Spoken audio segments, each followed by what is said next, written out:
Hello, everybody. Welcome to Nintendo Power Block, episode 201. I am one of your hosts, Corey Deerigan. Alongside me, as always, is that retro code, Eddie V. I want a baby Wario hoodie so bad. Nobody wants that. Nobody. Hello, everybody. Nobody wants baby Wario. No. Also joining us is the wonderful, the amazing Celeste Roberts from Another Zelda Podcast Blogs. Yay! Hey guys, thanks for having me. Well, if Ed gets that baby Wario hoodie, I want to adopt a real baby Yoshi. I mean, that's better than a baby Wario anything. Just throw that out there. Just gonna throw that out there. Oh boy, how's everybody's week going? Good? As good as mine? It's going great. It's hot, but TGIT. Thank God it's Thursday. Exactly. Yeah. But yeah. I'm hyped. Yeah, I'm hyped for Saturday. Yeah, Saturday. So for those who are watching live now and those who are listening to this show on Saturday morning, we are doing a Pride panel on Saturday. We have a bunch of LGBTQ plus panelists that are coming on to talk about games and being positive about their community and games and everything. So hosted by Eddie V himself, because he's just going to host everything. Ed, you can't host our women in gaming panel. I'm sorry. Who's hosting it then? I don't know. We have to figure that out. Celeste is hosting. Okay. Yay! Yeah. So we're gonna try to do something every month on the Boss Rush podcast. Just have a different type of panel, type of hosting to just get other voices heard on the show. And it kind of started with our Black Lives Matter panel, and Ed and I talked a lot about that and how maybe that's something that we should be doing. We do try to get different voices on the show, but I think if we kind of make it a staple at least once a month to do something like that, I think it'll be good for everyone, just to hear different voices, different points of views. And, look, I know people are stingy about their podcast, and if we lose listeners, I don't care. You know what? This is better. Positive community building. It's better for our friends. It's better for everyone, just to get different voices heard. And look, you've heard mine and Ed's voice enough for 6 years. It's probably a good idea to get somebody else in there once in a while anyway. So, like Celeste, she's just going to take over the show one day when Ed and I retire. This is going to be her show. But my voice is not as lilting as your voice is.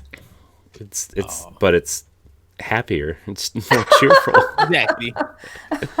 I think it's because I'm off tomorrow, so like I am. Yeah, I'd have a little bit more pep in my step if I was off tomorrow too, but I am not. So, but before we kind of get into the show, there's one more thing that I would like to kind of address as like a Nontendo topic. I would say, man, I'm tired. I got to stop staying up till 1 o'clock in the morning. Mixer this week decided to close its doors. Its last streaming day is July 22nd. So Boss Rush Games is going to try to find a new permanent home. Of course, we do stream everywhere like Twitch and YouTube also, but we've always kind of considered Mixer our home. It's where we started streaming personally. It's where we kind of hung our hat as Boss Rush Games, and it's just seeing all of our friends and our peers that have kind of been devastated by this abrupt announcement. To be completely honest, I still don't think that it was a good idea to do that so suddenly. But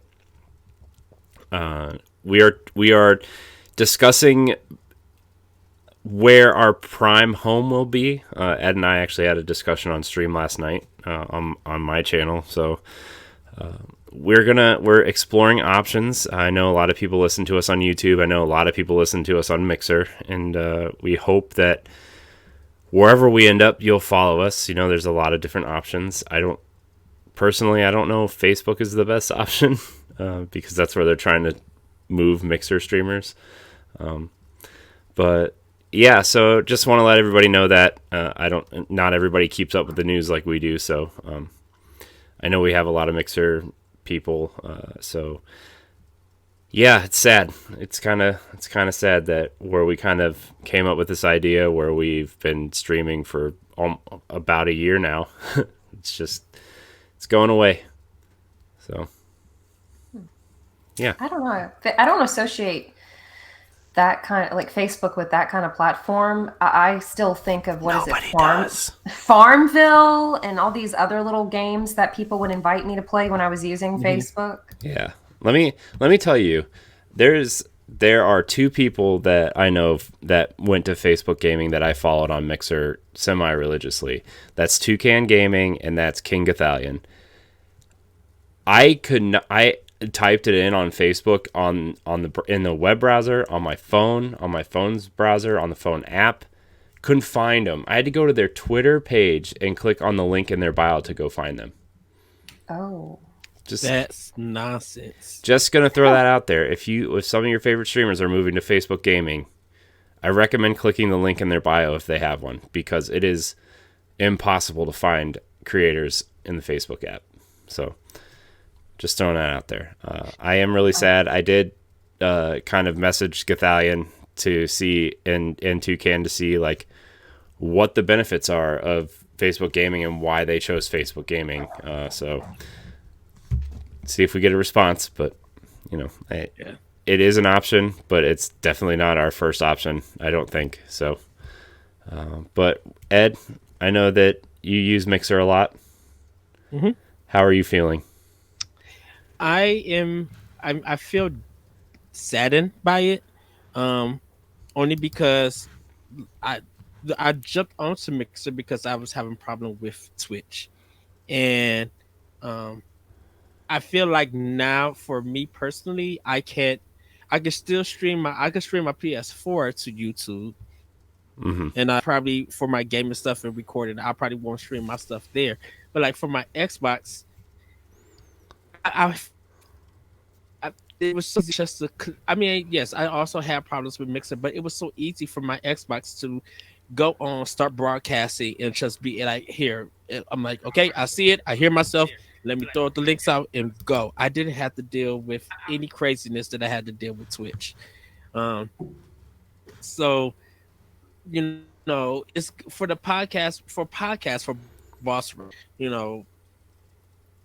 Twitch and YouTube are a good option for us. Um, I want to play around with Facebook when it comes to that time where Mixer ends and give that and see how that goes. And then if I feel like Facebook could help us, with me, we'll probably all discuss if that's the right move. Other than that, if Facebook is becoming problematic or it's too hard to do anything, I would rather just keep it to Twitch and YouTube. And Mm-hmm. whoever wants to watch the show there, they can, or they could just listen to the podcast. I have my doubts with Twitch, but if that is a better option than Facebook, I'd rather go with the better option. And like I said, it's I'm not biased against Twitch or anything. If people want to do stuff um personally on Twitch, they can. But like for Boss Rush, I kind of feel like uh, YouTube is not really a good platform neither because of Google's craziness. But I'm like, I rather stream mostly there, with Twitch being the backup and Yeah. stuff. Um, Yeah. and that's only because YouTube, I feel like it's easier. People who subscribe can see that, hey, oh, there go that streaming thing. Let me click on it. Oh, they're doing AX or they're doing Boss Rush or they're having a discussion. Let me go and look into that instead of going through 5 different ads to click on to the one that you want Mm-hmm. and everything. So, um, Yeah. yeah, I that's me right now. And like I said, once Mixer's over with, I do want to take a week and stream with Facebook, see if I can learn the ins and outs. And if I feel like it's easier to do, then we could talk and see where to go. But other than that, I am sad that Mixer is going. I was hoping to see this, and I gotta say this before we go on. I really hope that Microsoft brings it back or develops something that's going to be their own streaming platform outside of Facebook, because I feel like it shouldn't be about money. It should be about people who want to build a community there, and it should be about fairness and equality. Um, Hmm.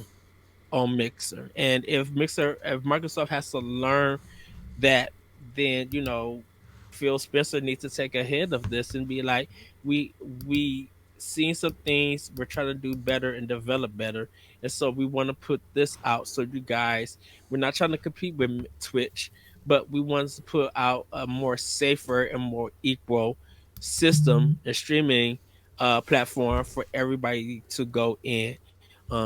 And just like the way that you report stuff online, if there's craziness and we could see it, if we could see in your chat and everything, if they're connected to one of if they're connected to a Xbox, well, there probably will be Xbox system, and that's their Xbox Live thing, we will ban them and hold them accountable for the stuff that they're saying. And if they continue to do it, their Xbox Live account is gone. Yeah. you Um, know so hopefully Microsoft comes back and brings something better, because I think they had something better with Mixer, but I think whatever pitfalls that they had, they have to learn and overcome. yeah.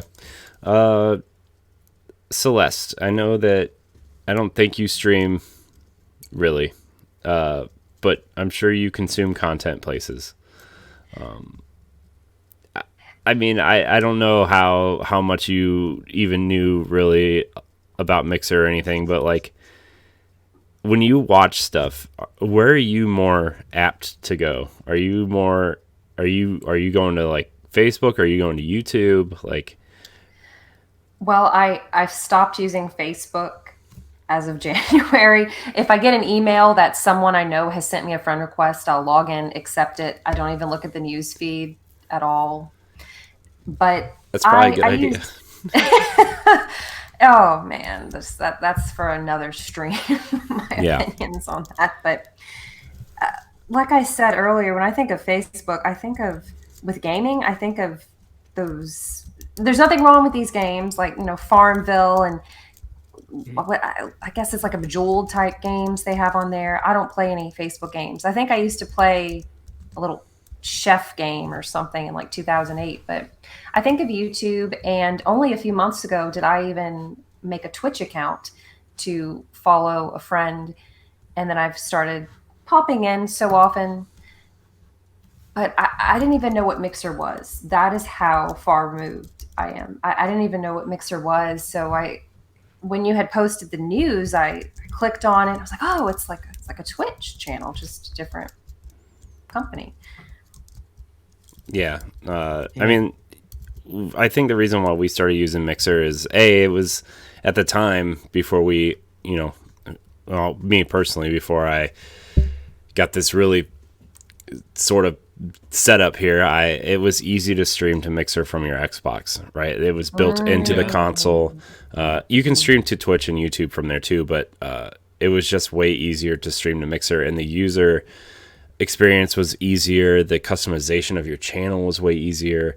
Like it was just a really nice user experience, let alone a really nice streaming experience.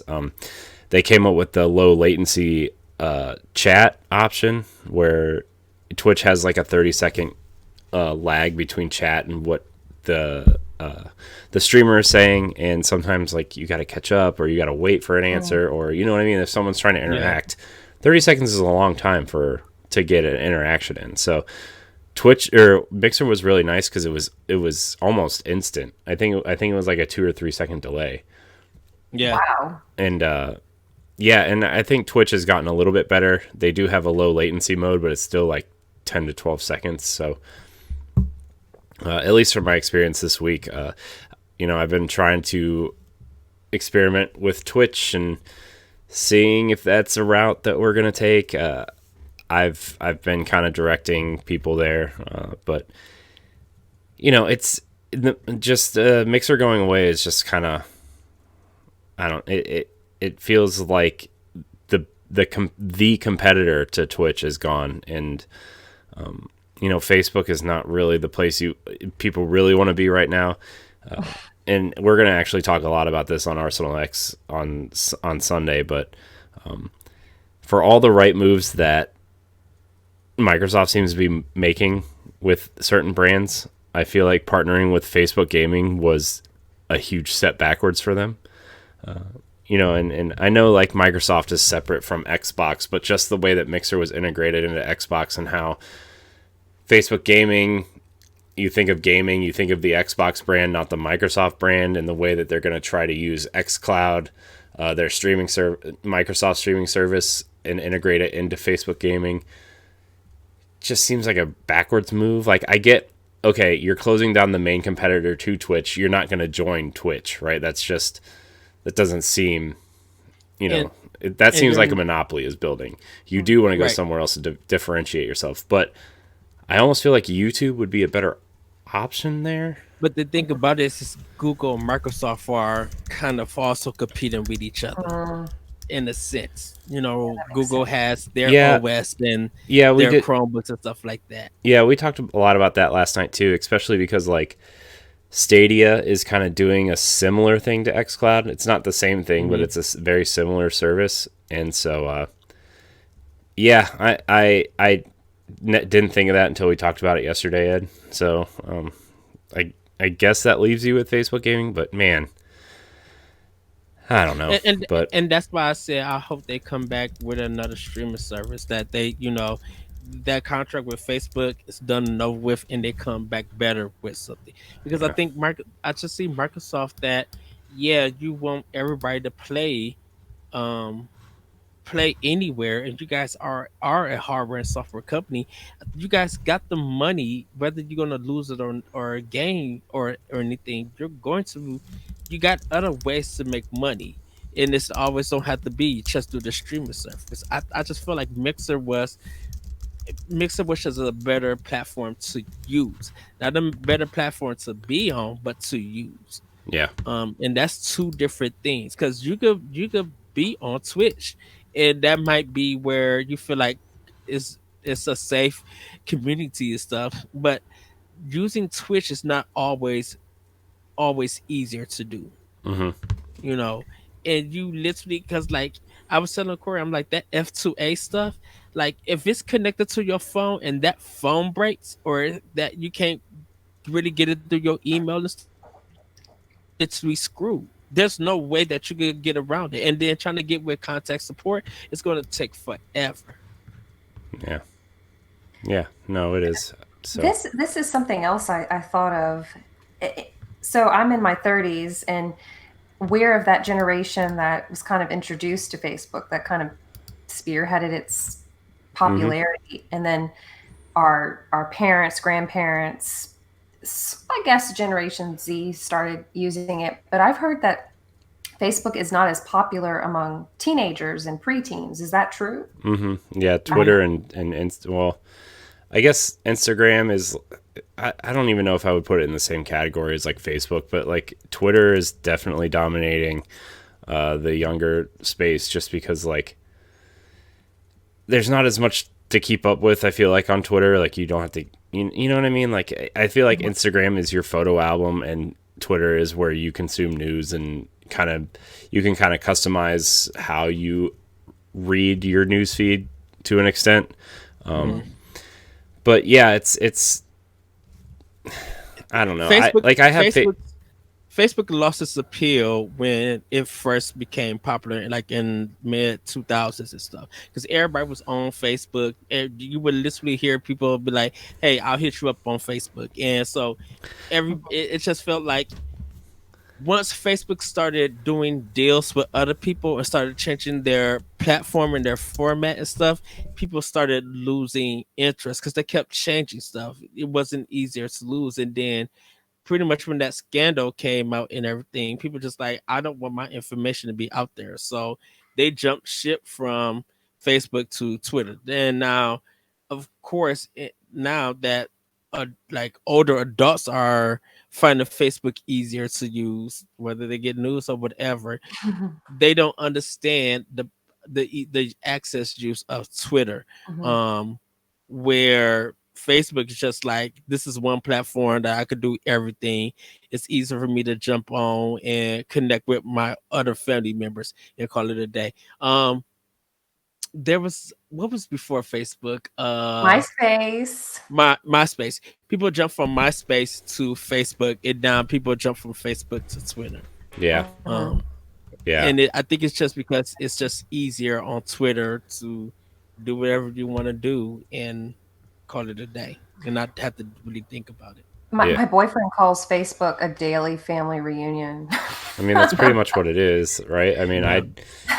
I barely use Facebook anymore. Like, we have a community there that I check on when people post stuff, but like, I don't really care about Facebook. I only post stuff when I think I have an idea that's going to make my family mad. I'm not gonna lie to you. I feel like, you know what I mean? Like what I was talking about before we started recording, like that whole Disney thing. And I know we're going to get into the show in a second, guys. I know. I'm here to listen about Nintendo, not Mixer. I'm sure everybody's tired of it. But anyway, I posted that thing about Disney theme parks is changing the theming around Splash Mountain, because Splash Mountain, for people that don't know the characters and stuff, the ride isn't this way, but the movie and the stories surrounding these characters has a lot of kind of old thinking, kind of racial connotations, right? And so they're changing the ride, and everybody in my family was freaking out. You're stealing my childhood. I'm calling people out. I don't care. They can. But Whatever. the thing about it is, But who is stealing your childhood? Like, no, listen. like, This. Let me finish, and then Corey, you can. did you have the power to time travel to go take somebody's childhood? Like, were you stealing their Nintendos and taking away the amount to take God, Hey, tags? man, Corey's face. Look, if I had a time machine to steal people's childhood, I'd buy every single copy of Earthbound available, leave them sealed, and then time travel 20 years in the future and sell them You all. retire at your age. So Right. Man. It's Wait, just you gotta like, make sure you have the game guide. I with know, it too, sealed okay? in box And the with smelly guide. stickers. Yeah. Like- But seriously, I posted it, and like, yeah, I people are angry, we'll say, and I think it's hilarious because people are reaching and doing the most. my family, You are- not my whole family. There's certain people in my family that you just look at them and you just want to roll your eyes. Okay. And no names, but I know everybody in my family knows who these people are, and the people that we are talking about know who they are too. So yeah. I will say that I was pleasantly surprised when I brought it up to my family members, because I thought they were going to go along with the whole of my childhood is gone. But because we live in Louisiana and we love Princess and the Frog, my cousin was like, I'm excited. I like that movie. Finally, New Orleans in Disney World. So, Well, this- if you and this, you stay at Port Orleans French Quarter, it's all New Orleans themed. that's yes, in Disneyland. Yeah, it's really cool. Yeah. And Disney's not going to care. They're going to be like, yeah, we're changing it, but we still got 17 other thousand attractions that you're going to go and pay us money for food and stuff like that, and the cruises and everything. So you don't have to like the change of Splash Mountain. We already know that y'all going to do some other stuff. We I know would- that we know that we put out the 6th edition of the Lion King or something. You're going to buy it in 4K. The only thing that I can think of that upset me is when Tower of Terror was changed to Guardians of the Galaxy, because I just love Tower of Terror. It's still Tower of Terror in Disney World. It's still So that's Twilight just, Zone. Yes, and in Tokyo Disney Sea. So as long as it remains somewhere on the planet. Their contract with CBS runs out next year, and I don't think they're renewing it. And I think they're already planning to do the Guardians thing because they own it. It's cheaper, right, in the long run to have an attraction of a property that you own. And it's more timely. I mean, I'm I gonna like be this- honest. Plus- Twilight Zone is not as popular anymore. Yeah, plus like it's weird the way the contracts work at Disney World proper. Like they own Marvel, but they can't use the Avengers or X-Men. And so like that's why Disney is making movies in the cosmic realm for Marvel because those are characters that they can monetize in their theme parks and in their shops and stuff, is because they can use those characters. They're allowed to sell merchandise of the Avengers, but you can't see like Captain America walking around the theme parks or anything. Like, Yeah, because I think Fox Universal. Fox has. Disney Fox owns Fox have? now. Disney owns Fox now. Fox. So Okay. no, this is just like a deal that Universal Orlando has.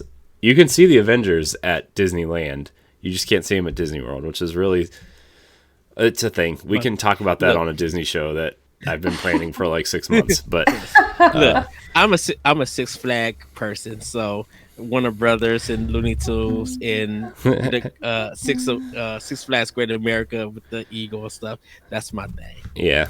So now that we are 25 minutes into the show, we're going to get into this housekeeping. This is Nintendo Power Block, Boss Rush Games Nintendo podcast. Every week, Ed and I, as well as our friends from around the internet, come together to you live right here on twitch.tv/Boss Rush Games Live, and very soon ending on Mixer to talk about the latest news, rumors, releases, and your questions. If you can't join us live, no big deal. You can head on over to youtube.com/Boss Rush Games and podcast services every Saturday morning to hear our lovely voices. Remember, you can like, subscribe, share, rate, and review, and check out all of our content on bossrushgames.com. We're doing a giveaway. We're giving away We're giving away Paper Mario: The Origami King on July 16th. Yeah. Just follow and tweet a screenshot of your podcast subscription to @PowBlockPodcast, and we will pick a winner from that thread. So, yes, awesome. Anyways, we're gonna get into this news. First news: Smash characters. Smash characters. I know you're excited, Ed. Yeah. Yes. No, he's not. It wasn't Arms 2. It was just a character. That was a disappointing thing, but I'm gonna admit I was wrong. I thought they were gonna pick Springman and Ribbon Girl and Robo Springman because they all kind of had the same moveset. It gives you, ways to play around with costumes, and you can have gender swaps and everything. Nope. They went with Min Min. Is the first new character from from Fighter Pack Season 2. Ed, what are your thoughts? Well, she's the first DLC character. I'm excited about that. Second of all, that animation, that trailer was so good. I was just like, okay, I want an Orange TV show. Why is Nintendo so good with these trailers and reveals a Smash? Because they're trying to sell you DLC, man. By the way, already sold me. It's Nintendo. By the way, Sakurai's living room. Really by good, the way, trailer, and because she's a fighter, like she fits the Smash universe, where like this is kind of a fighting game in a sense, and as a character, with the dragon thing and her other arm and stuff, it was really cool. And then I like how Sakurai broke it down on how she used her and everything. It was a good idea to put her in and everything. Oh, and fourth of all, I should say. Shout out to Sakurai having the Xbox One X and the PlayStation 4 Pro. Like, thank you for being like a true gamer. Like, that's dude, that guy's super awesome. That guy's a fighting game machine, though. Like, he loves fighting games.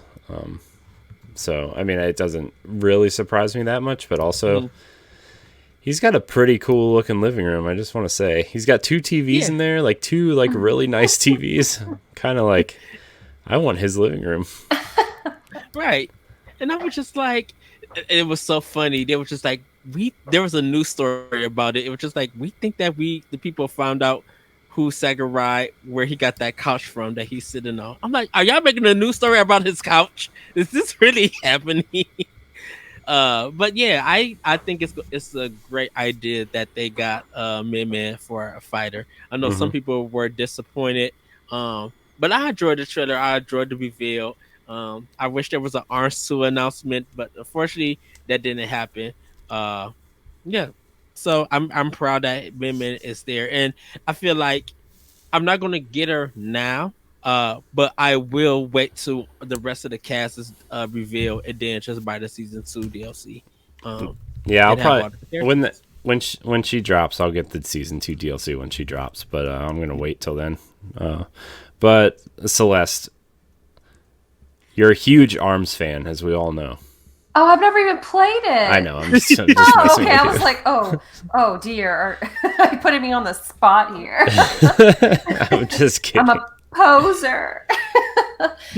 Well, I looked her up and she is absolutely precious. I love her dragon arm. And I love that she's apparently a ramen loving spring boxer. I miss ramen shops so much right now. I miss my ramen fix. And you know what she kind of reminds me of? And I guess this would be all the ARMS characters. She, with the long arms, it reminds me of Yuriko, the half beast from Bloody Roar, Primal Fury, how long her arms are. You know who I'm talking about? Yes. So, and she was just as cute as Min, but I've seen a lot of positive reception on Twitter about Min. I haven't really seen too many complaints. A lot of people are either indifferent or excited. Some people have been saying their kids are especially looking forward to Min's appearance. I'm so happy that you say Bloody War because everybody, literally, if people in the gaming fighter community, they want that one series to come back so bad. Oh man. Yeah, everybody wants Bloody War to come. Is this just an Ed thing, or is this really? No. I would like it. If you it's an Ed and Celeste thing. Right. If you put out that, hey, if anyone would like to see a Bloody War remake, how many people would go and get it? You probably would get some good responses. Be like, I remember playing Bloody War here and there, and I brought this game in the series. Yeah, people love Bloody War because it was. Oh, go ahead. Oh, I was just gonna. No, I want you to continue because this is embarrassing. What I have to say. It was a new way to play a 3D fighter. Like, yeah, you are someone, a human character, but transforming into that beast and having a whole new combo set and fight move set, like that was the best. And the soundtrack was amazing. Like Bloody War is one of those that don't get recognized enough, but people who had the game and played it to death, yeah. Say Bloody War 1 and 2 come out for Switch, people will put their money down for a physical or a digital. I would buy it on the eShop quickly, right after the Nintendo Directs. That's awesome. The only one I've played is for the GameCube, Bloody Roar, and I spent so much time even just playing it by myself. I loved the storyline. I was just the fact that they can transform into these animals, and I was a young, early teenager at the time. I used to write fan fiction. Bloody Roar fan fiction. Ooh. Nice. I shipped Sheena and Yugo, and then I found out that is not canon. It's Yugo and Alice apparently who are together. So I'm really sorry if I've offended anyone with my completely unread fan fiction. Man, you offended me because I've never heard somebody dive deep into Bloody Roar lore. Oh my goodness, that's my favorite part of fighting games, the lore.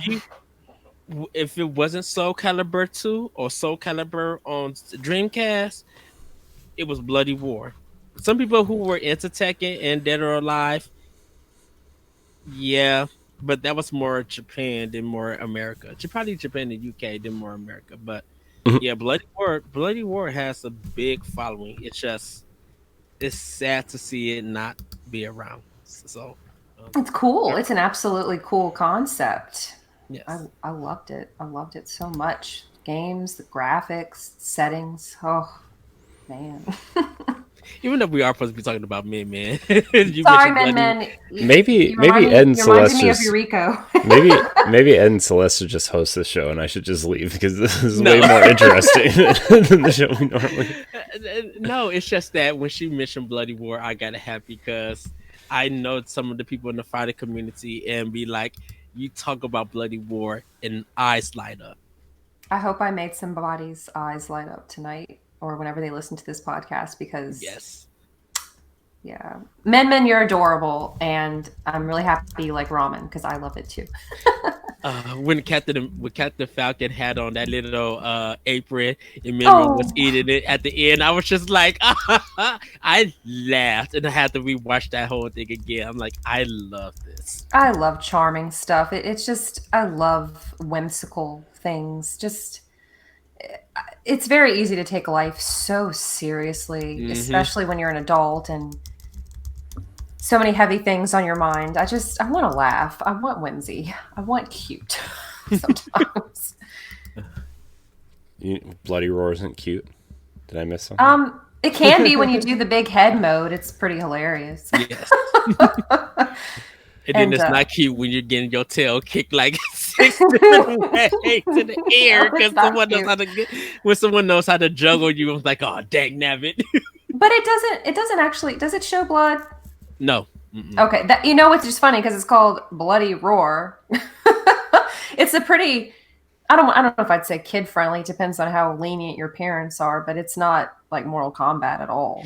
It's a different name in Japan, but when it got located to America, they changed the Bloody War. Go to YouTube and type in Bloody War, history of Bloody War, and get your life educated because you will be like, wait, what? Yeah. Mm-hmm. Mm-hmm. Mm-hmm. Mm-hmm. Sorry, Corey, we got a little impassioned there. No, it's. I'm not complaining. If Destiny and Bloody War crossover, Corey would probably buy it. Yeah, Corey, you would get me. I want to give you a little. I thought about you today, and this is a plug for another podcast I listen to. I'm not affiliated with Retrovaniacs. Before every episode gets started, they talk about what they've been playing, and Jeremy Gregory on there is a huge Destiny fan. He talks about it almost every episode for a little while. Yeah, it seems like I'll have to look that up.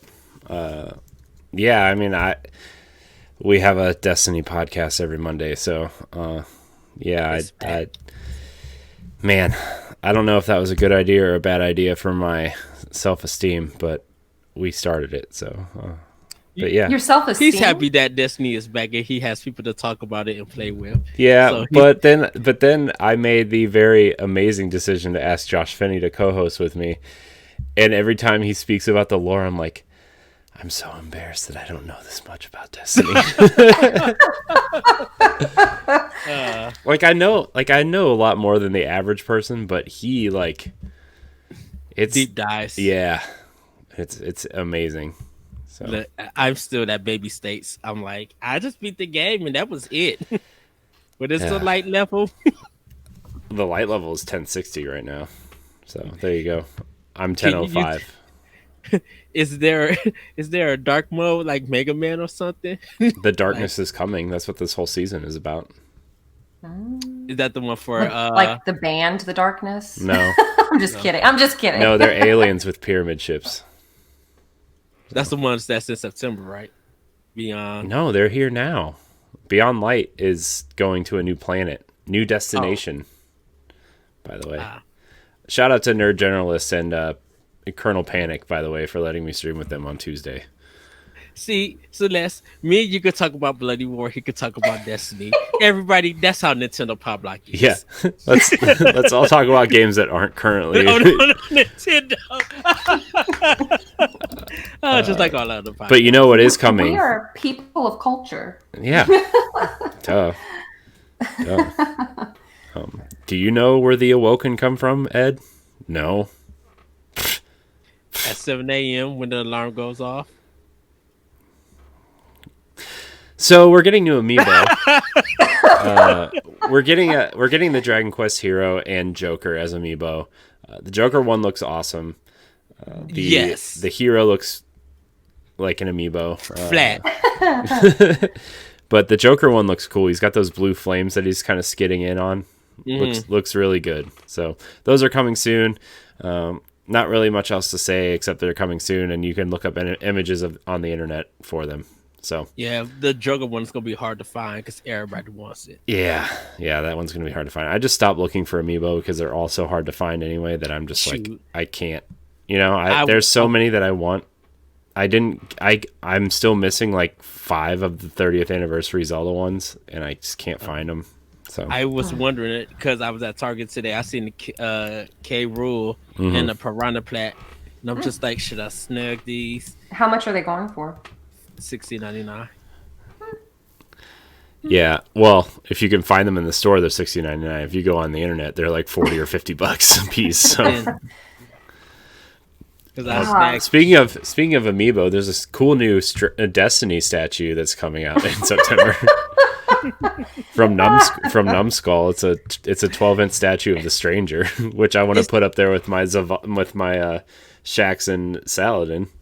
Is the Pride pin out?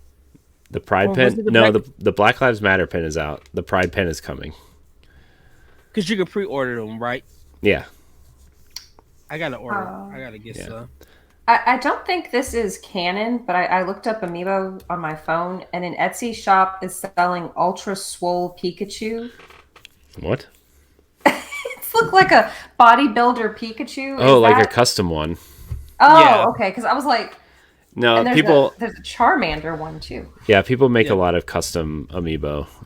I want the Charmander one. I never got it. I feel really sad that I don't have it. The original Charmander one? Yeah, didn't they make one for... They made one, right? Smash? Yeah. If I find it, I'll snag it for you and ship it. No. If I have my Charizard. I have my Charizard one. He's not as cute as Charmander, I hate to tell you. I know.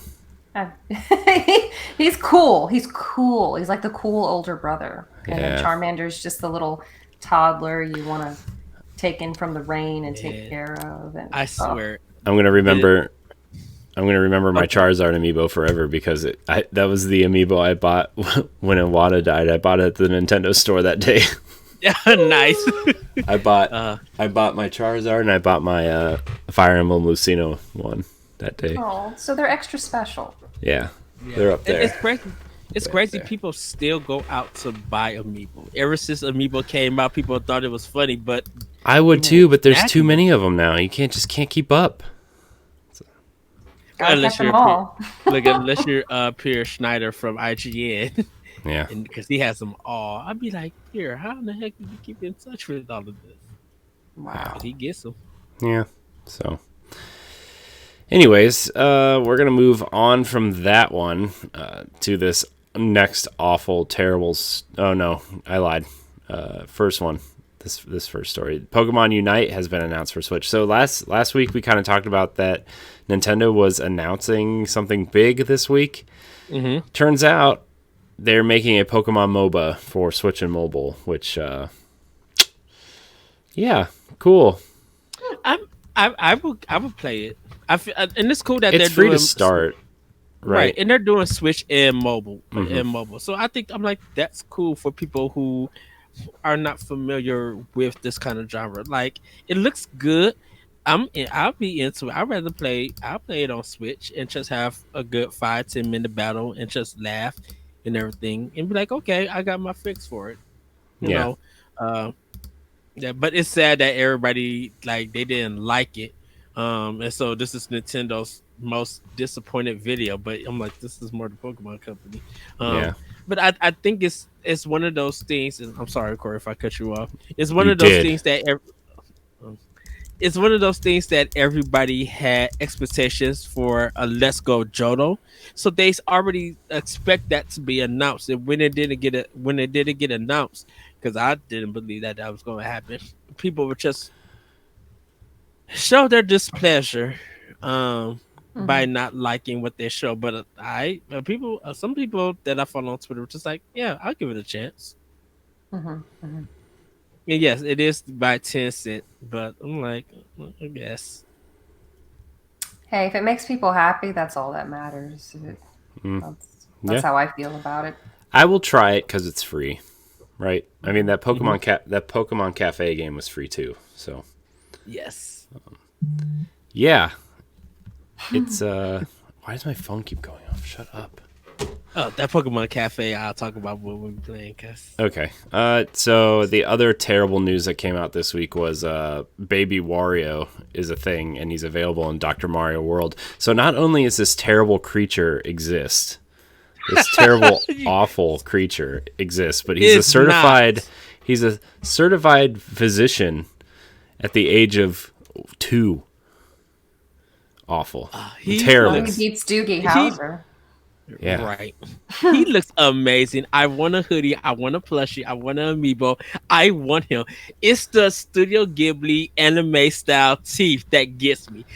It's just it's straight Donkey Kong teeth, animated on this baby, and I'm just like, his smile makes me laugh, and I want him. Like, He's I love cute. Wario. Yes, I love Wario for his shenanigans and stuff.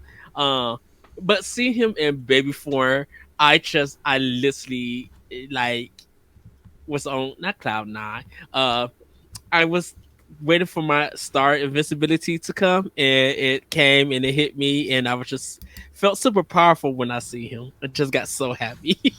I But need him. he is adorable. But you have to admit that that Goomba tower with the three Goombas in a coat, like that Hmm. old gag, that just cracks me up. That's hilarious. Yeah. And the Uh, Dr. Dolphin. Oh my goodness. oh wow. Yes. Have y'all played the mobile Dr. Mario World? I haven't. I No. I played. that's Oh, go sorry. ahead. Go Go ahead, ahead. Ed. No, go ahead. Oh, I played it like once, and then I was like, nah, nah, nah, and then I deleted Yeah. it. Yeah. The only mobile game I put any time into was Fire Emblem because I love Fire Emblem so much. Mhm. But then you started unlocking cards, and depending on what season it was, it pretty much just turned into anime fetish cartoon cards, and I was like, I can't get into this. Can't. Yeah. Yeah, I besides the when Nintendo did their first mobile game, whatever that one was, like the Me Think, uh Mm. I was just like that was the only mobile game. I didn't really support Nintendo with their mobile stuff. Um because I'm like more of their console and handheld games. That's more I feel like Nintendo did everything else. And no disrespect to all the other games that came out that they did, but it was just like it wasn't something for me. And Dr. Mario is kind of one of my least favorite puzzle games because I they don't give me the right pill that I need to get the get the virus, and then when I do get it, that one little pill is falling down onto something that I actually want to get destroyed next, and so they now just keep giving me the wrong pills, and I'm like, no, I can't do this. No. Well, Ed, speaking of Nintendo mobile games, our last news story is all about them and how, quote, Nintendo is moving away from mobile following the success of Animal Crossing New Horizons.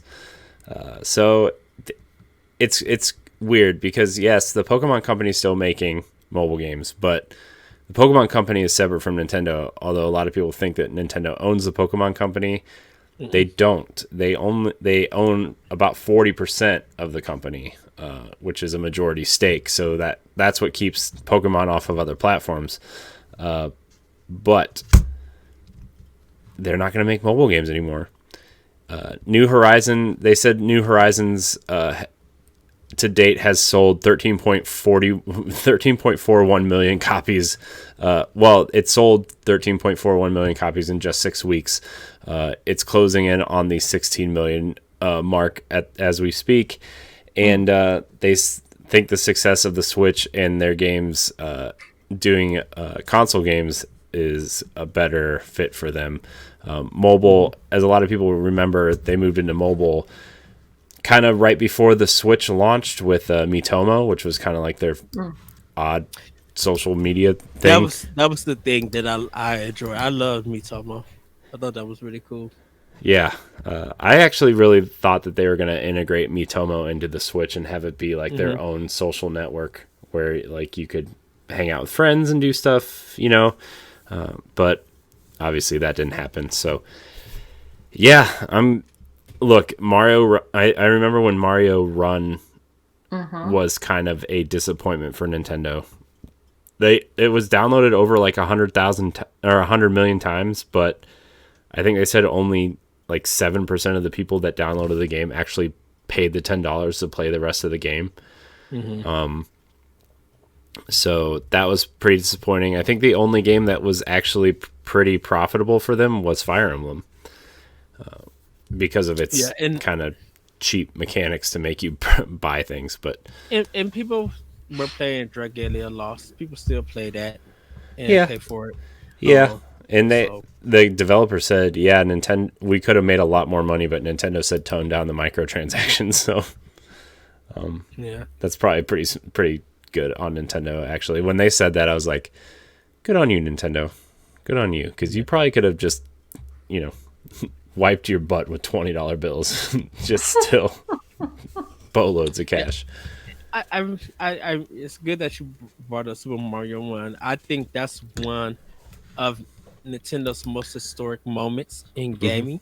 Uh, with Miyamoto showing up on the Apple stage and everybody just being like, "What?" Because you would never have expected that. And uh, my mom, she owns it and she enjoyed it. Uh, I didn't have no need for it because I was just like, "Wait a minute, I got 7,000 other Mario games on these platforms that Nintendo has. I'm good."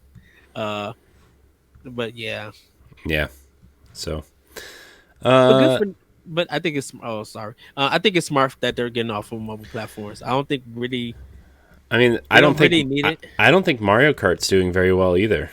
It's not. I think that was the turning point for them.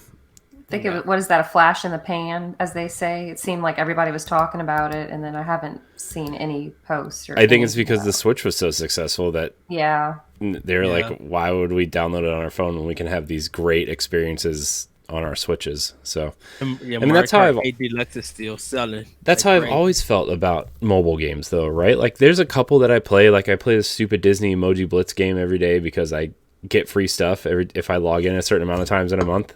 But like, that's like the one game I play while I'm going to bed or while I'm falling asleep. Right? I just have it open and I played Threes for a while, which was a pretty decent game. I don't know if you guys played Threes, but it's a pretty awesome kind of number matching game. I actually Mhm. highly recommend it. It's free, I think. So I did hop on that Angry Birds craze for a while. That was a fun mobile game. Like for me, like Angry Birds is like the quintessential kind of mobile game. But other than that, like mobile games are just kind of like, okay, I guess I'll play this Candy Crush clone for the 47th time. You know what I mean? Like it's just not. Mobile games are just not for me. Me either. I don't really like having too many games on my phone. I don't have any right now. I used to play Panda Pop because it was pandas. Panda Pop? What's this? You What's had this game? What is this you game played called it. Right. Panda Pop? Panda Pop. You had to play as this mama panda whose little baby pandas were trapped in these little colorful balloons at the top, and you had to match the different colors. And if you ran out of whatever ammo you were using, you'd make her cry, and her little baby pandas that were still enslaved cry. Oh. Hmm. So I felt like the world's worst human being whenever I would fail a level. Yeah. Well, Oh. maybe you are for failing I that level. probably, yeah. Saving. I mean, pandas aren't they endangered still? They're one of my favorite animals, and I couldn't Uh, even accomplish n- that uh, mission. it's getting close to them not being there. Some of the pandas have been uh begging out at the zoos. Uh, and so Wow. they've been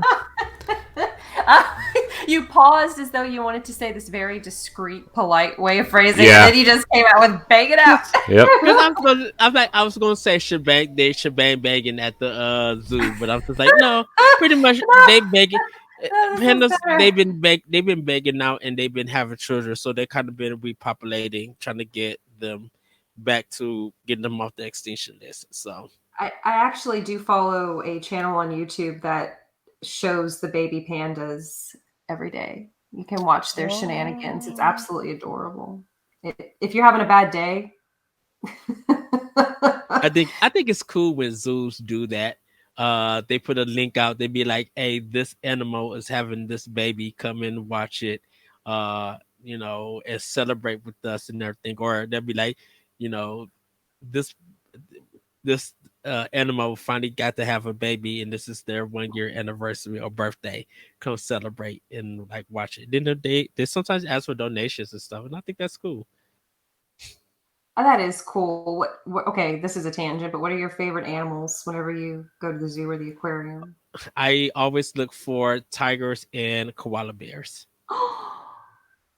Oh. It, tigers, koala bears, otters, um, Penguins. platyp- penguins, platypus, and elephants. My kid likes penguins right now. Do you guys have the ability? I mean, not right now, obviously, but our aquarium has something where you can set up a day to feed the penguins or hang out with them. Our zoo, I think they let you do it if you kind of just ask them when it's feeding time. Really? It's a small zoo, so That's but awesome. yeah, it's pretty cool. Yeah. Because I think it costs like $200 to do it. Oh, gross. The What? Audubon Aquarium in New Orleans. I could be wrong. Yeah. Our shed aquarium, they don't do it. But like we had a zoo in Chicago and then a zoo in Brookfield, which is like an hour away. But they don't do it, so you get to see the animals and everything. And I haven't been there in a while. Maybe maybe next year I'll go back to Brookfield Zoo. Take my nieces and nephews and make a day out of it because I miss seeing the tigers and the penguins and the otters and stuff. That's so cute.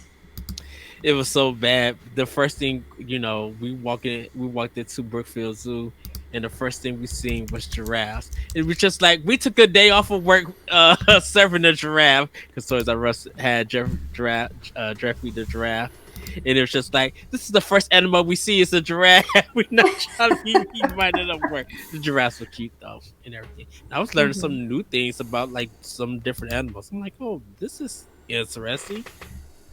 Ooh, yeah. Oh. Wow. What Well, were we talking about? I don't remember. Do we ever remember? No. We was talking about Nintendo not doing mobile games, and then you yeah. brought up the Oh, panda. the Panda Pop. I We just talked tweeted about that Yeah. out, by the way. Okay. It's cute. I used to play it. I haven't played it in quite a few years, but Pinterest is. But that's a different podcast. All right. Well, we're going to kind of get into what we've been playing. So, I haven't really been playing all that much because I've been trying to adjust to our new changes and stuff. But I've been playing a little bit. But Celeste, I'm going to start with you.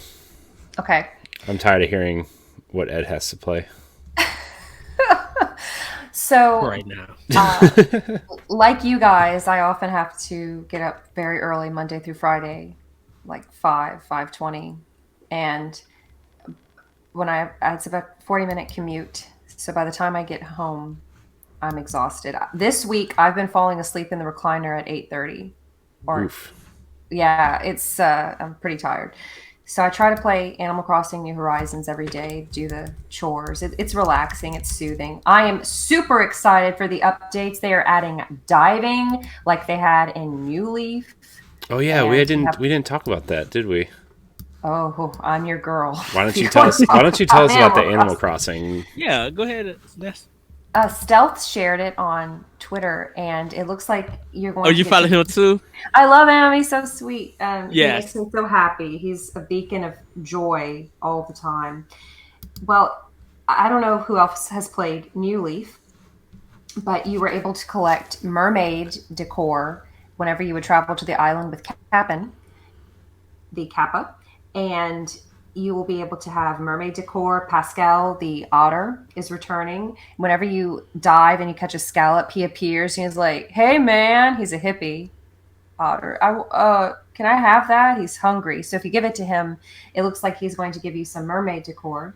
New sea creatures for the museum whenever you dive. I don't know if you guys remember diving in New Leaf if you played it, where you could catch like anemones and Oh no, I never played different types of shells. And they have new recipes. Swimming and diving is just so cool. I was watching the trailer for it and just seeing them jump up and do like they touching the toes and then diving in. I'm just like, Nintendo, everybody loves you right now. Like it was super cute. That was one of the first things I said when I first played Horizons. I looked at Timmy, my boyfriend, and I was like, Um, I can't dive. There's a problem with this game, Mhm. but it's all right. But besides that, we've been playing a little bit of clubhouse games in our free time. I don't know if you guys are interested in that at all or picked I'm it up. waiting. I'm ready to pick it up. Uh, Hmm. I know Jesse got it, and he said it's so good. He It's really loves it. fun. Yeah. I I've always wanted to learn how to play chess and some different card games because I just know how to play BS and Go Fish.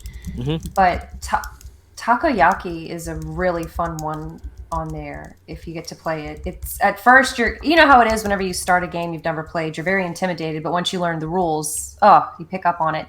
They have their form of Uno. They can't call it that, of course, and their form of Yahtzee. And darts is a blast. Billiards is fun. Fishing reminds me of Animal Crossing with the shadows, and not to spoil it, but you can catch boots in Nice. clubhouse games. But on the weekends, whenever I have some time, I like to play games that get my adrenaline going a little bit. I don't like to do that before getting to go to bed because I want to actually fall asleep.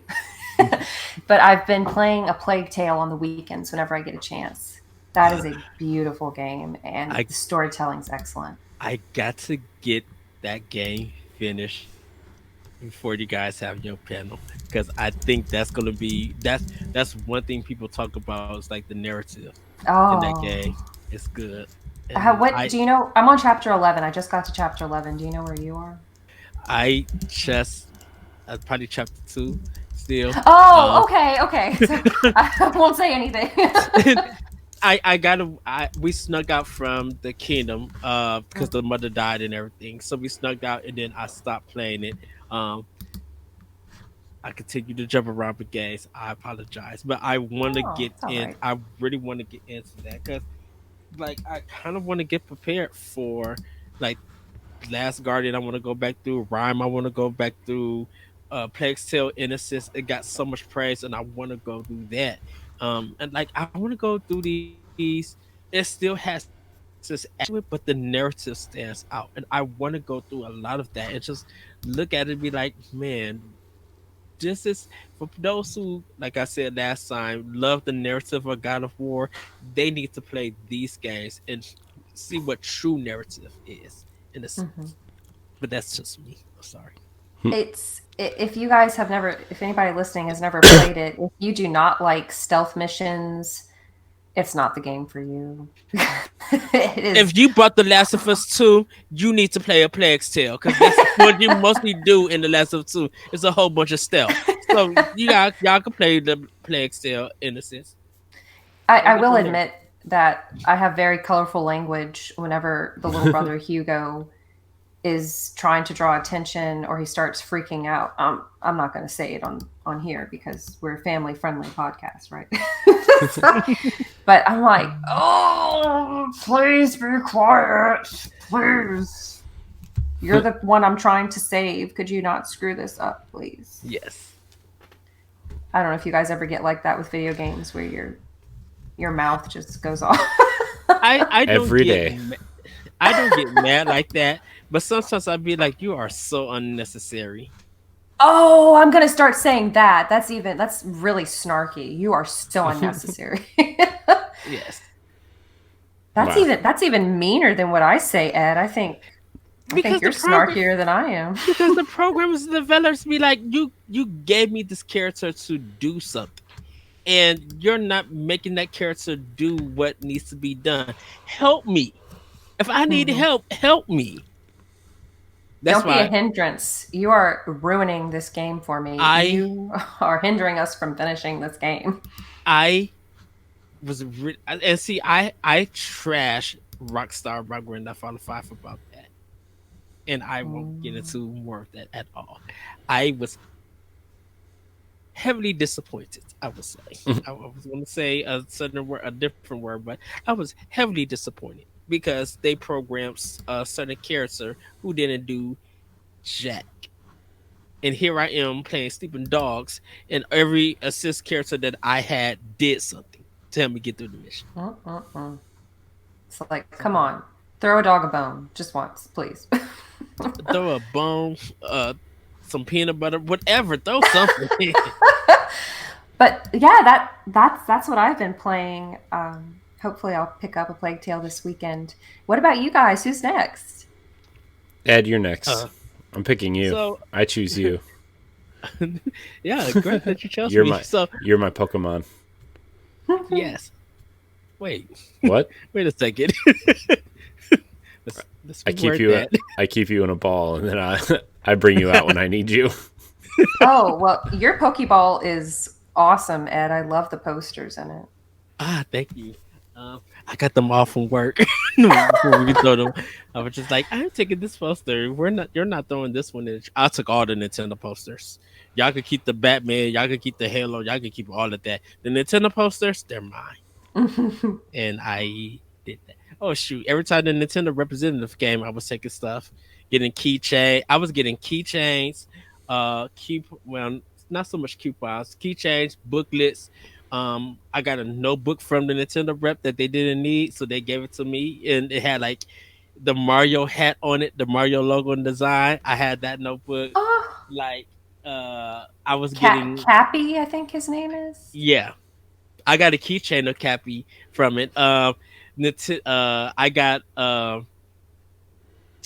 the Legend of Zelda treasure box where you can keep your 3DS games. So when you open up, it Oh, goes doo doo doo doo. It makes the chest noise from the Zelda series.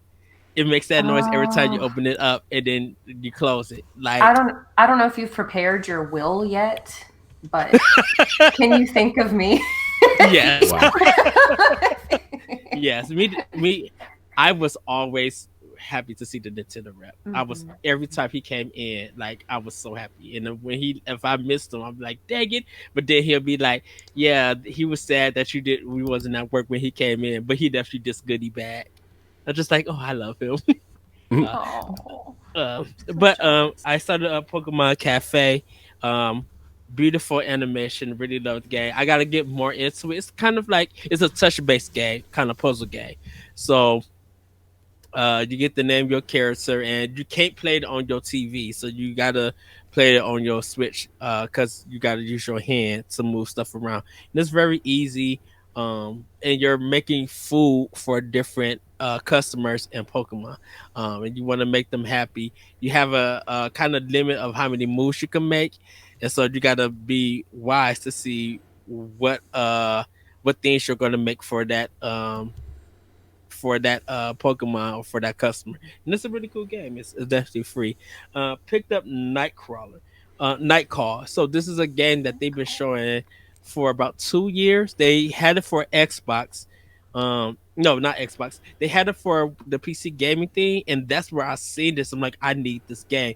It's you're a cab driver, and you're picking up people, and you're trying to yet solve this mystery of who the serial killer is. So you gotta not only get customers to where they need to go, but you gotta listen to them and pick out clues and everything. Uh, and once you do, you'll be able to figure out who's the serial killer and stuff. I think there's two more, there's like three serial killers and stuff, but you got to make a decision. Are you trying to make money and gas your car and feed yourself, or are you trying to catch the killer? And it's a really good premise. They had this in the Nintendo Direct a couple of years ago, but no one had an official date, and it's just dropped the day of this recording. So it's $20. I definitely picked it up, and I can't wait to start it. Um, It's called Night Crawl. Night Call, Night CAL. Call. Night Yeah, Call. Okay. I thought it was Nightcrawl, but I think they changed the name to it. So Okay, um, because I looked up Night Crawl and it was talking about monsters and dungeons, and I was like, I think I'm looking at the wrong one game, game. yeah. Uh, I downloaded Ninjala, but haven't started that. Went back to Graceful Explosion Machine. Love that game. Oh, such a great game. Picked up Elliot Quest for like 9 cents, but haven't started. Um, yeah, and played a little bit more Streets of Rage 4. Didn't really touch Breath of the Wild yet. Touched a little bit more of Bento, but I didn't solve the puzzle. I Oh, gotta solve it. Still working my way. I'm at 4-9. So that's where I'm Good at. So I am job. making progress. I love this game so much. Isn't it cute? It's very soothing. It doesn't even, you can't Yes. even get frustrated with it. Yes. And plus it's making bento boxes and it looks like bento boxes and sushi. That's my thing. I love it. uh and then Minecraft Dungeons. I'm going to be getting back into. But that's pretty much everything that I'm playing um right now on Switch. And I'm going to, like I said, I'm going to be trying to work down some more stuff. I literally saw the World Ends with You at Target, and I thought it was $20 because it was in the case, but it was still $49.99. Just like, dang it! Oh, So, I do want to recommend. I'm looking at your night call game. If you haven't played Neocab on Switch yet, that's really cool. I've never heard of it. It was in an indie direct a while ago. It's like a story you're like you're like the last human cab driver or something, and you like learn about all these people's stories and stuff. Are you are you like a female cab driver? And it's like a lot of purples, like that kind of neon. Yeah, like that kind of vaporwave style. That's very popular. Yeah. Okay. Because I'm looking at Night Call, and it reminded me of Neocab, but I don't think there is murder involved. But Okay, yeah, I see. Yeah, I haven't picked it up yet. I'll put it on my wish list. Though. There's always murder involved. There can be murder if you want there to be. If you try hard enough, I suppose. Don't give up on your dreams, kids. Whoa. I'm just joking. Wow. What are they making you write about over there at another Zelda podcast? That's proprietary, Corey. Okay. Can't talk about it. Just kidding. Talk about it after the show. Well, I guess it's my turn. I've been playing a lot of Destiny. It sucked me back in. I don't really have anything else to say except I've been playing a lot of Destiny, and nobody on this show understands what I'm talking about, but that's okay. I do. Do you? Do you? Ed? Do you? Yes, I do. I get excited when you play Destiny. I really do. I am finally caught up, I think, on this season's story stuff. So it's just the grind now, the weekly grind. Getting those powerful engrams. Also, I think I'm going to start raiding again. I found a group of all dad streamers that are going to raid like normal humans instead of, like the hardcore people. So that's exciting. Awesome. So, because I still haven't raided since the first raid, and there's like 5 raids now. So, wow. How long does the raid normally take?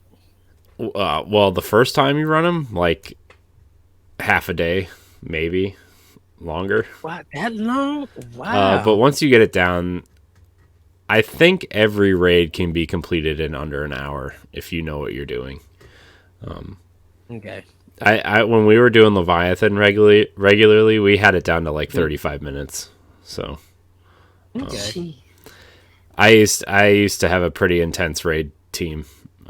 And we would literally raid 3 times a week every week for like 3 years. We did that 4 years. So,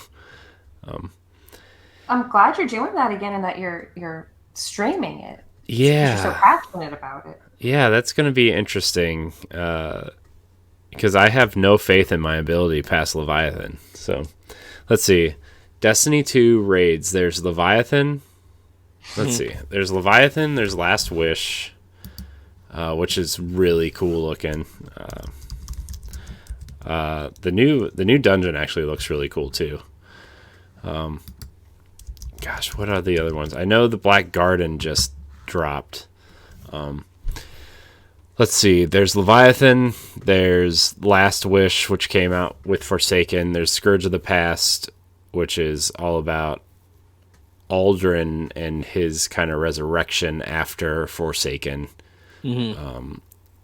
Last Wish is about the Queen Mara's resurrection. Crown of Sorrow is the one that I don't really know a lot about. And then Garden of Salvation is the newest one, which explores the darkness and the birth of the darkness and how they are like the darkness is coming back to invade. And so this is what the new expansion is about. It's about the new expansion is called Beyond Light, and it's about harnessing the darkness and walking the thin line between the light and the dark, and how to make sure like you don't cross the line either way, because there's a huge spectrum in between the light and the dark.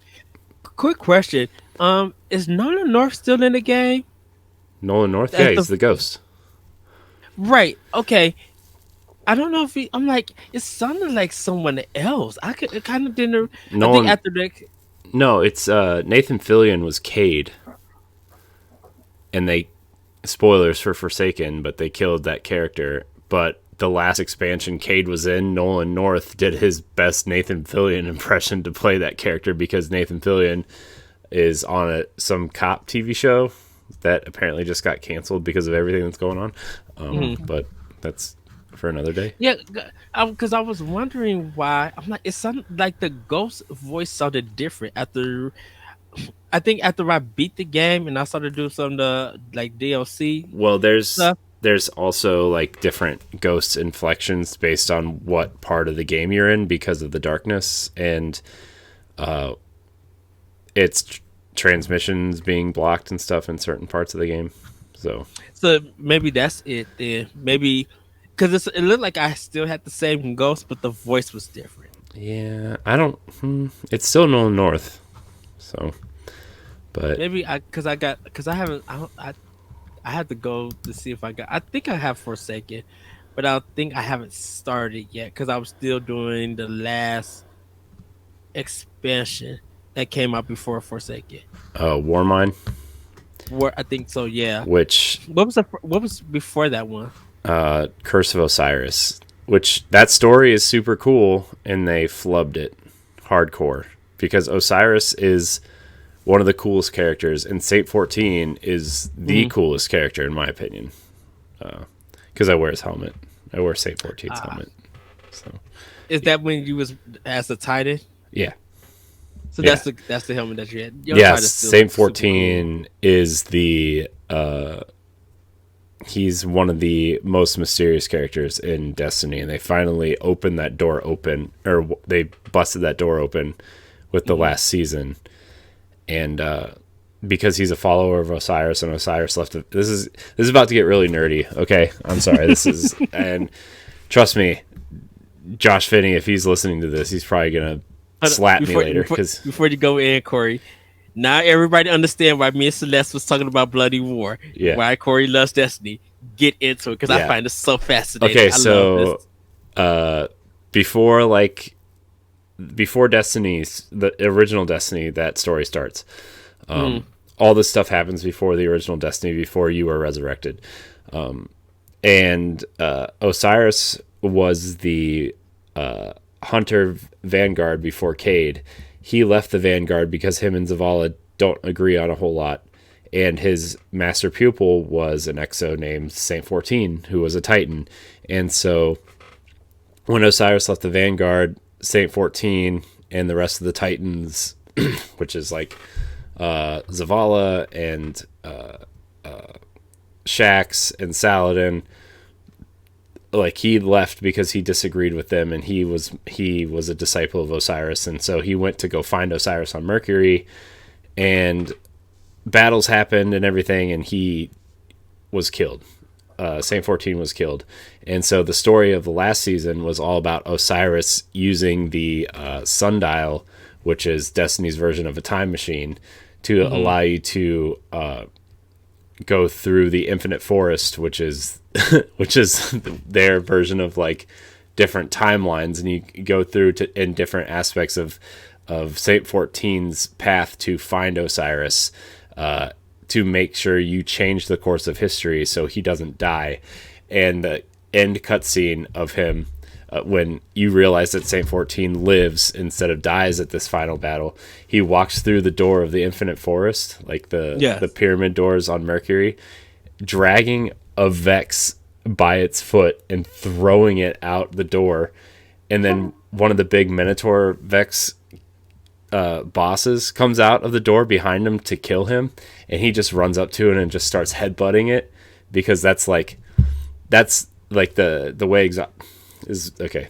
Destiny has these really awesome armor sets and weapons called exotic armor and exotic weapons, and the helmet I wear is the helm of Saint 14, which is Saint 14's helmet. And in Destiny 1, when you created a bubble shield to protect your teammates, if enemies walk through it, they were automatically stunned, which Saint 14 was known for headbutting and stunning enemies, so that's how they kind of incorporated it into your abilities as a Titan. So like it was just really cool when this big Vex Minotaur walks out, he just runs up and headbutts him like 3 times and he smashes him. So sorry, I got real nerdy there, but it was No, do they borrow from Greek and Egyptian mythology? Oh yeah. Okay. Oh yeah. When we're dropping those names, I know nothing about Destiny except it's a shooting. Especially the story revolving around Osiris, which obviously Osiris is very Egyptian. So, like I said, I really want to go. I think I should go back to the first Destiny and then jump in. The lore and stories of Destiny is way more interesting than the game itself. So I'm just gonna, I love playing the game. Like I think there's things in the game that are interesting, especially when you're doing the raids and stuff, and you actually, because like the raids in Destiny are meant to be like you play through the campaign and you get a story through the campaign. Yeah. When you do the raids are meant to be the conclusion of the campaign story. But the problem is, I think on Xbox at least, like only, I think they said 7 or 8% of players actually finish a raid. Because of the exclusive stuff on PlayStation? No, just because the raids are hard and requires a lot of communication, teamwork, and everybody's got to be on point. You know, like they are very hard. Because it's not crossplay yet, right? No, they're not. Crossplay is coming next year, I think. So that raid statistic might change. It would be interesting to see. Yeah.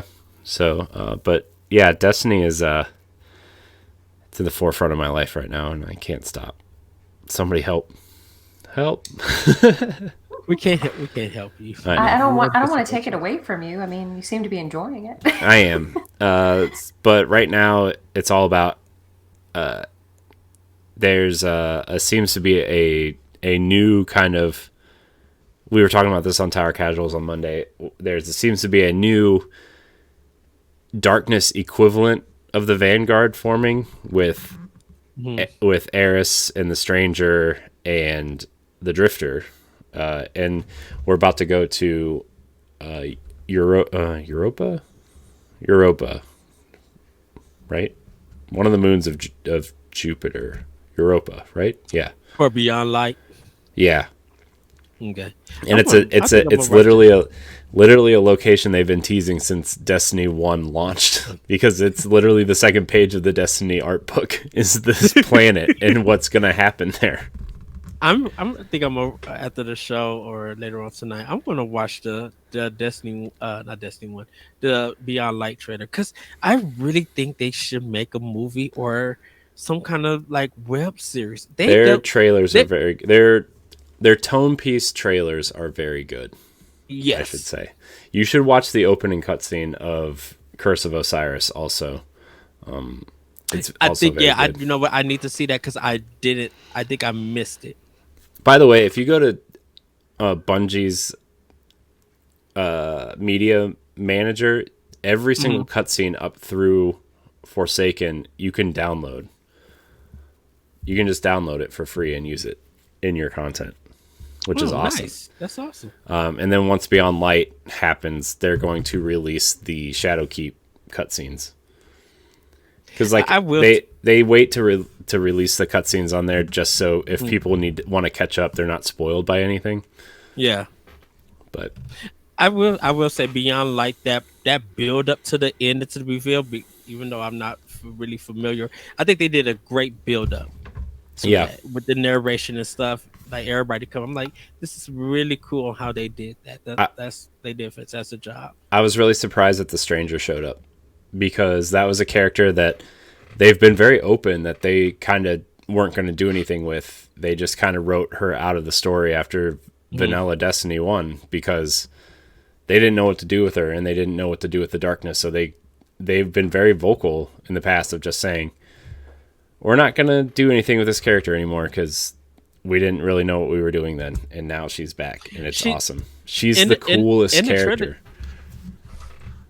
Sorry, go ahead. What you said again? I just said she's one of the coolest characters. So she looks like she's the lead in this trailer. She is. Like it looks like that when everybody comes, like you see her, and I'm just like, oh, she's a team lead or something. It seems like really she's going to be the leader of whatever the equivalent of the Vanguard is for the darkness. It seems like that. So okay. Wow, I got to talk about Destiny on this show. It made me excited. I had no idea it had so much lore. Yeah. Oh yeah. If you like, yeah. If you want to know Destiny lore, there's a YouTube channel called My Name is Bife, and Bife is the king of Destiny lore. He probably has,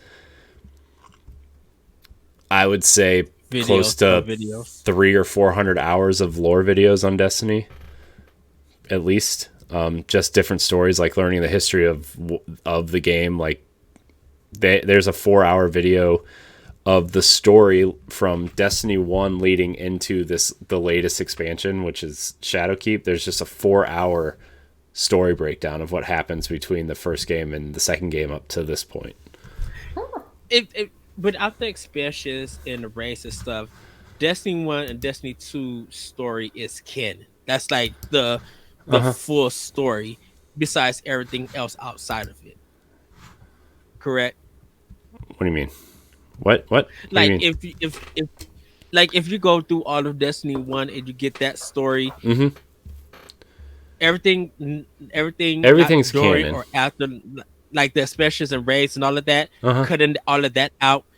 If you finish Destiny 1 and then start Destiny 2 and go to that whole story campaign, those two are like it's all connected. Destinies. Yeah. Right. But I'm just saying, without the expansions and DLC and all of that. No, the expansions are actually key parts of the story. You need to play the expansions to get all the story. You need to play everything to get all of the story, which is preposterous, but you do. But if you took that out, the story that you got for all of Destiny 1 and the story that you got from Destiny 2 without everything else, that's the story of Destiny for right now. Just the campaigns. Yeah. Without everything else. Yeah. But if you want the campaigns expanded on, you have to play the raids. You have to play through the strikes, and there's even story and lore components in the multiplayer, like the competitive multiplayer. So, like Trials of Osiris is the big multiplayer mode that everybody plays on the weekends, and it's only available Friday through Sunday. And it's like to be part of, Osiris's brotherhood and unlock the gear that comes from playing Trials of Osiris. Like, you have to play Trials of Osiris to get those story beats and those cutscenes. And depending, like, it's the way it works is like it's like the best of 7 right now. Like you go to, well, I think you go to St. 14 in the tower now, but you used to go to the lighthouse, pick up a card, and like every time you won one, you get a yellow, like a yellow sticker to put on your card, and every time you lost, you get a red sticker. And if you got a flawless card, you got better gear if you won 7 matches in a row. So it's a whole thing. Sorry, I'm taking up everybody's time with Destiny lore, but it's yeah, I'm sucked back in like real hard. So it's good to be passionate about something. I like seeing people excited. Yeah. Yeah, I mean, that's why we started a Destiny podcast, so we wouldn't have to take up time on another podcast to talk about this stuff, even though we just did. So anyways, I'm sure I got some of that stuff wrong, and I'm sure if Josh is listening, he's probably screaming right now, but it's all right. But anyways, we're gonna wrap up the show, unless anybody else has anything they've been playing or want to talk about real quick. Um, not so much. But yeah, like Corey mentioned, we are having a Pride panel this weekend on Boss Rush. I believe next month we are doing a women panel about story narrative. I don't know what we're going to name it or anything. And hopefully, and I was talking to Jesse about this, Corey. And Yeah. so, and Celeste, you might find this kind of interesting, but I kind of want to do a cosplay panel in August or That sometime in would the be future. cool. Yeah, because I think that's one community that we have not really touched base on or really know about. And I kind of would like to talk to different cosplayers who who dress from movies, anime, video games and stuff, and like really talk to them about their passion about it and Hmm. what we see how cosplay is going to look in the future. Because you know seeing a buff man in the Princess Peach costume is not going to change. I think that's completely awesome. But also seeing like a woman or something do their take on Luigi or somebody, I'm gonna you wear know, my I, Wonder I Woman costume on that show. yes, please do. uh, Just kidding. but but I kind of would love to see, I'd love to have that discussion. And Corey, maybe in September, if you want to do a Destiny panel for Beyond Light and stuff. Maybe even though that Star Wars casual, I think it would be cool to get different Destiny players, um, talking about Destiny Hmm. and stuff, and why from it being having its problems to right now to it's probably it's a the improvements made that game really like stand out. And Hmm. ever since they left Activision and did their own thing, Destiny has been on a rise Yeah. of doing good quality and giving out good content. So Oh, if definitely. I Yeah, it and would be good, I would watch that panel. yeah, and we're gonna have guests on. I think next week, starting next week, we're gonna try to get someone from the Destiny community on the show every week. So that's the plan. But Hmm. yeah, but anyways, that's been our show. I want to thank everybody for watching. Remember, you can check out Nintendo Power Block every Saturday morning on your podcast service of choice. Watch us here live on twitch.tv/Boss Rush Games Live, mixer.com/Boss Rush Games Live, and of course, youtube.com/Boss Rush Games. You can check out all of our shows on bossrushgames.com. Please check out our 1v1 episodes, our interviews. We've had some bangers lately, so I'm very excited. Celeste is coming up next week, I believe. So, Oh, I cannot wait! I can't wait. oh my gosh, dude, I was like, I hope we can get an hour out of these two episodes that we recorded last week, because I recorded one with Celeste and I recorded one with MJ, and I think between the two shows, there's about a little over 4 hours of content there. So. Ah, Yeah, it was. Those were great conversations, and I learned a lot. So I hope everybody enjoys those episodes as well. Yeah, Ed, where can we find you? you guys can find me on Twitter at that pressure code. You can check out my new Twitch channel if you care for. It's at that retro code, but it's actually ATTHATRETROCODE. Wait, I'm what is it? at that retro code. It's actually with the AT. So the word Oh, ATTHATRETROCODE. So um yeah, I'm going to probably try to string stuff through you there. have zero followers, Ed. I'm disappointed in you. If not, I followed you. on I kind of got to get my Xbox to recognize it, so I got to get that all together. Hopefully, I can.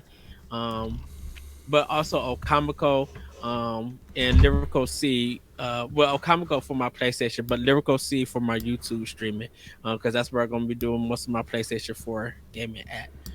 Yeah, and check out Optional Opinion on SoundCloud and other podcast apps. Yeah. Nice, Celeste. Where can we find you? I'm on Twitter and Instagram at Fairy Crypt. I like food, cats, makeup, Yes. video games. And Ed, I need to know what flavor of Ben and Jerry's that is in the background. It's been killing me. It is strawberry cheesecake. Is it good? Oh, it's so good. It's cheesecake. It's cheesecake ice flavor ice cream, strawberries with graham cracker pieces inside of it. Wow. And then I just brought milk and cookies, Ben and Jerry's today, and I was in so much heaven that I should have brought another one because it's hot, and they had another one at Target, and I'm just like, I need another. There's 2 for $7 at Walgreens, and I have to go back to it and get some more. But yeah, that's what I got. I want it. It's so delicious. I because I normally don't eat cheesecake, but like the craft made the Sara Lee cheesecake stuff, I would tear down. They cheesecake is so good, and so I tried the Ben and Jerry's just for the rim, and I'm like, I'll try this. This is my third strawberry cheesecake. Wow. Well, you can find me at I am Corey in HD on Twitter and Instagram. You can also find me at Corey in HD on Twitch. You can find all of our content on bossrushgames.com. Hope you check out the site. Hope you download our show on whatever podcast service you listen to us on. Please rate and review, like, subscribe, and share our YouTube channel. Smash that bell, as the kids say. I think that's what they say still. So, yeah, thank you, Ed. Thank you, Celeste. Remember, everybody, play games, be better, and we will see you next week. Goodbye, everybody. Bye.